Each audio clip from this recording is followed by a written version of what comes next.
અવાજ સાંભળતા જ ખબર પડી જશે કે કેટલા ક્રિસ્પી અને ખસ્તા બન્યા છે. જોતા જ કેટલા પડવારા બન્યા છે. ઘઉંના લોટના નવો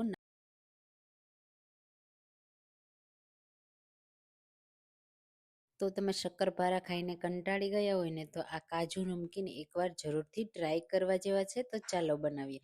એના માટે સૌથી પહેલાં આપણે ઘઉંનો લોટ લઈશું. તો મેંદા વગર આપણે બનાવવાના છીએ તો 1.5 કપ રેગ્યુલર રોટલીનો ઝીણો લોટ લેવાનો છે અને એમાં આપણે અડધો કપ ઝીણો રવો, જેના લીધે એકદમ ક્રિસ્પી બનશે અને લાંબો સમય સુધી ક્રિસ્પી જ રહેશે. ખરાબ નહીં થાય, મહિનાઓ સુધી પણ રાખશું ને તો પણ સારા રહેશે, ક્રિસ્પી જ રહેશે. હવે આ બંને વસ્તુને પહેલાં સારી રીતે મિક્સ કરી લેશું, એટલે સરસ રીતે રવો અને લોટ છે ને સારી રીતે મિક્સ થઈ જાય. પછી એમાં ફ્લેવર માટે આપણે અડધી ટીસ્પૂન અજમાને હાથથી ક્રશ કરી એડ કરી દઈશું, એટલે ખૂબ જ સરસ એવી ફ્લેવર આવશે અને પચવામાં પણ હળવા રહેશે. હવે એમાં સ્વાદ પ્રમાણે મીઠું એડ કરી દઈશું. અહીંયા જો ઉપરથી તમે મીઠો મસાલો એડ કરવાના હોય ને તો મીઠું અહીંયા ઓછું એડ કરવાનું. હવે આપણે એમાં એડ કરીશું 4 ચમચી ગરમ કરેલું ઘી. એના લીધે એકદમ પડવાળા, ખસ્તા અને સરસ એવા ક્રિસ્પી બનશે. તો જરૂરથી ઘી એડ કરજો, અને જો ઘી એડ ન કરવું હોય ને તો પણ તમારે તેલ એડ કરવાનું, અને એ પણ ગરમ કરીને. એનાથી રિઝલ્ટ બેસ્ટ મળશે. અને તમે જો નમકીન પારા બનાવતા હોય ને તો તમે જો આ રીતના ક્રિસ્પી કાજુ નમકીન પારા ક્યારેય ટ્રાય ના કર્યા હોય ને તો એકવાર જરૂરથી ટ્રાય કરજો. ગેરંટીથી બધાને ખૂબ પસંદ આવશે. અને આ રીતનું તમે જો મુઠ્ઠી પડે ને એટલું મોણ આપવાનું છે. તમે આ રીતે મુઠ્ઠી પાડો ને તો એનું આ રીતે ઢેફા જેવું, મતલબ પથ્થર જેવું બની જવું જોઈએ. બસ એ રીતનું મોણ આપવાનું છે. હવે થોડું થોડું પાણી એડ કરી અને મીડિયમ કઠણ એવો લોટ બાંધી તૈયાર કરીએ. તો આપણે રોટલીનો લોટ બાંધીએ ને એનાથી થોડોક કઠણ બાંધવાનો છે, અને ભાખરીના લોટથી થોડો નરમ અને પૂરીના લોટ જેવો નથી બાંધવાનો. એ ખાસ ધ્યાન રાખવાનું. આ રીતે થોડું થોડું પાણી એડ કરતા જશું અને મીડિયમ કઠણ એવો લોટ બાંધી તૈયાર કરીશું. તો તમે તહેવારોમાં આવી રીતે મગપારા ક્યારેય કાજુના ટ્રાય કર્યા છે કે નહીં? અને સાથે તમે મારી રેસીપી કઈ સિટીમાંથી જુઓ છો ને એ પણ મને જરૂરથી કહેજો, મને ખૂબ ગમશે. હવે આ રીતે તમે જુઓ, હું થોડું થોડું પાણી એડ કરતી જાઉં છું, લોટને મસળતી જાઉં છું અને સરસ રીતે લોટને બાંધતી જાઉં છું. એ જ રીતે બાંધવાનો, એટલે પાણી પણ વધારે ન થઈ જાય અને સરસ રીતે બાઇન્ડિંગ આવી જાય. તો તમે જુઓ, આ રીતે હું આંગળીથી પ્રેસ કરું ને તો મીડિયમ કઠણ એવો લોટ છે, અને આટલો લોટ બાંધવામાં અડધા કપ પાણીની જરૂર પડી છે. હવે થોડું તેલ એડ કરી અને લોટને 1 થી 2 મિનિટ માટે મસળી લેશું, એટલે સરસ સ્મૂથ થઈ જશે અને ઉપરથી સરસ એવું તેલ લાગી જશે ને તો બહુ ડ્રાય નહીં થાય. હવે આ લોટને સરસ રીતે આપણે રેસ્ટ આપવાનો છે. તો 10 મિનિટ માટે આપણે ઢાંકી અને રહેવા દઈએ. 10 જ મિનિટમાં સરસ રીતે લોટ છે ને એમાં રવો છે ને એ ફૂલી જશે. તમે જુઓ, અહીંયા વ્હાઈટ ડોટ તમને દેખાતા હશે. તો આ રીતે રવો ફૂલી જાય ને પછી આપણે એકવાર એને ફરીથી મસળી લેશું. આ પ્રોસેસ કરવી ખૂબ જરૂરી છે, કારણ કે રવાને જો ફૂલવાનો સમય મળશે ને તો એ સરસ રીતે બેસ્ટ રિઝલ્ટ આપશે અને ખસ્તા પણ બનશે. આ રીતે લુવું બનાવી લેશું અને હવે એને વણવા માટે લઈ લેશું. તો આપણે અહીંયા પતલી રોટલી તૈયાર કરવાની છે. જેવડી તમને સાઈઝમાં ગમે ને એવડી તમે વણી શકો છો. આ રીતે કોરથી ફાટશે, કારણ કે આપણે એમાં રવો એડ કર્યો છે. એટલે થોડું વણી આ રીતે અંદરની સાઈડ લોટને ફોલ્ડ કરી દેવાનું અને ફરીથી આપણે એને વણી લેવાનું. હવે તમારું જુઓ, બિલકુલ એ ફાટશે નહીં અને સરસ એવી મોટી રોટલી તમે વણશો ને તો વણાઈ જશે. અહીંયા તમારે રોટલી વણતી વખતે ખાસ ધ્યાન રાખવાનું, કોરો લોટ પણ એડ નથી કરવાનો અને તેલ પણ નથી લગાવવાનું. એમ જ આ રીતે વણતું જવાનું, હાથથી આ રીતે ફેરવતું જવાનું, વણતું જવાનું, એટલે આસાનીથી વણાઈ જશે. તમે જુઓ, એકદમ પતલી રોટલી આપણે તૈયાર કરવાની છે. આ રીતે બાકીની મેં 7 રોટલી તૈયાર કરી છે. ટોટલ 7 રોટલી તૈયાર થઈ. હવે કોઈ સાટો કરવાની આપણે ઝંઝટ નથી કરવાના. માત્ર આ રીતે ઘી લેવાનું, બ્રશ લેવાનું અને ઘી હલકું એવું લગાવી લેવાનું. હું અહીંયા પડવાળા તૈયાર કરું છું.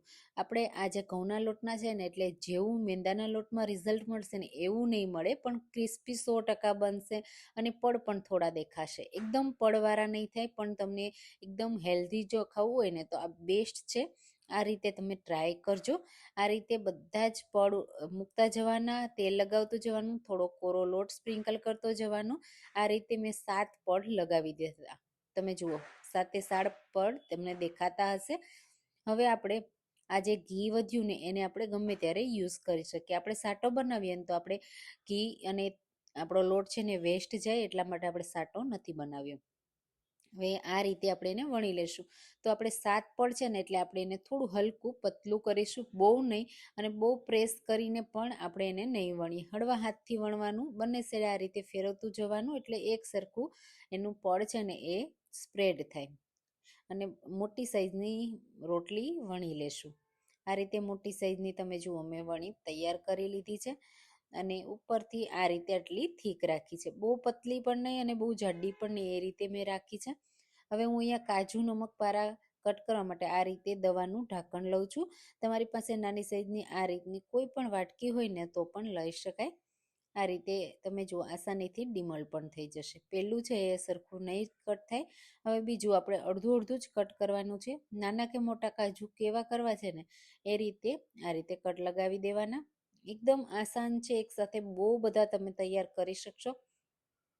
અને આ કાજુને તમારે જ્યારે બનાવતા જાઓ ને ત્યારે એક વાસણમાં ભરતા જવાના અને ઢાંકી દેવાના, એટલે ઉપરથી ડ્રાય ના થઈ જાય ને તો એના પળ છે ને એ સરસ રીતે ફૂલશે. એટલે એ ધ્યાન રાખવાનું. અને આ રીતે બધા જ આપણે કટ કરી તૈયાર કરી લઈશું. બીજી વાર પણ આ જ રીતે બાજુમાં જ એક્ઝેક્ટ કટ આપવાનું, એટલે વધારે તમારો લોટ વેસ્ટ ના નીકળે. અને આ જે એક્સ્ટ્રા લોટ નીકળ્યો છે ને એનો પણ તમારે બીજી વાર વણી અને યુઝ કરી શકાય છે. તો એ પણ તમે ટેન્શન ના લેતા. આ રીતે બધા જ કાજુ મેં તૈયાર કરી લીધા. તમે જુઓ કેટલા સરસ પડ દેખાય છે. હવે આ વધરેલા લોટમાંથી આપણે ડાયરેક્ટ આ રીતે શક્કરપારાને ફ્રાય પણ કરી શકીએ છીએ. હવે એને ફ્રાય કરવા માટે તેલ કેવું ગરમ હોવું જોઈએ તમે જુઓ. એક ટુકડો મેં એડ કર્યો ને તો ઉપર નથી આવતો, બસ એવું તેલ ગરમ હોવું જોઈએ. આ રીતે એકસાથે તમારે જેટલા એડ કરવા હોય ને એટલા એડ કરી તરત જ આ રીતે ફેરવી દેવાના. ફેરવતા જ રહેવાના જ્યાં સુધી એકદમ ફૂલી ના જાય. આ રીતે કન્ટિન્યુઅસલી તમે ફેરવતા રહેશો ને એટલે સરસ એક સરખા બધા ફૂલીને તૈયાર થશે અને પડ પણ અલગ થશે. થોડા આ રીતે ઉપર આવવા લાગે ને પછી તમારે ગેસની ફ્લેમ મીડિયમ કરવાની. ત્યાં સુધી આપણે લો રાખીશું. એટલે ધીમે ધીમે ગેસ ના લીધે એમાં જે હીટ આવશે ને એના રીતે સરસ એવા ફ્રાય થશે, અંદર સુધી કૂક પણ થશે. અને હા, જો તમે મેંદાના લોટમાંથી બનાવતા હોય ને તો તમારે એને મીડિયમ ફ્લેમ ઉપર જ ફ્રાય કરવાના, જેનાથી એકદમ ઝડપથી એ કૂક થઈ જાય, પડ અલગ થઈ જાય અને ક્રિસ્પી પણ થઈ જાય. ઘઉંના લોટમાં થોડી વાર લાગશે અને આપણે 7 પડવાળા બનાવ્યા છે તો થોડી ફ્રાય થતાં વાર લાગશે. પછી આ રીતે તમે જુઓ તેલમાં હવે બિલકુલ બબલ્સ નથી, એનો કલર પણ લાઇટ ગોલ્ડન કલર જેવો આવી ગયો છે. ત્યારે આપણે એને આ રીતે કોઈ વાસણમાં કાઢી લેશું. અને ઉપરથી મસાલેદાર બનાવવા માટે તમે ચાટ મસાલો, લાલ મરચું પાવડર બધું સ્પ્રિંકલ કરી શકો છો. હું માત્ર લાલ મરચું પાવડર સ્પ્રિંકલ કરું છું. આ રીતે મિક્સ કરી દઈશું અને હવે આપણે એને 1 મહિના સુધી ડબ્બો ભરી અને રાખી શકીએ છીએ. એકદમ ક્રિસ્પી, કુરકુરા અને ખસ્તા બને છે. તમે જુઓ અને જોતા જ ખાવાનું મન થઈ જાય. ચા સાથે તહેવારો માટે બેસ્ટ એવા આપણા બેસ્ટ કીટ જેવા નમકીન કાજુ પારા તૈયાર થઈ ગયા છે. તમને અવાજ સાંભળતા જ ખબર પડી જશે કેટલા ક્રિસ્પી છે અને હાથથી તોડીને બતાવું તો તમે જુઓ પરફેક્ટ.